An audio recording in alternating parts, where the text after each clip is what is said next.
Hello again, ladies and gentlemen. Today we have a rose. The customer says yes, this rose isn't performing how a rose should be performing, not being a rose or, getting them a rose, So we're going to be taking this device apart, taking off the outer shell, and let's see what is up with the internals of this device, why it's not rosing. Alright, let's go on this device and take a closer look.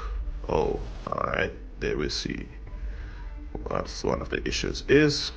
This rose has lost one of its thorns. Yeah, let's see if we can solve that issue,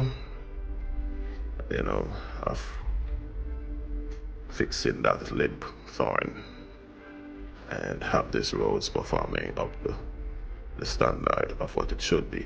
Alright, so now that we have found what the issue is, let's repair that issue and test the device and see if the device is up to standard, performing as it should be, rosing again, and getting these ladies a rose with the rose. Alright, we put the device back together, let's test, and here we are, functioning as a rose should be functioning.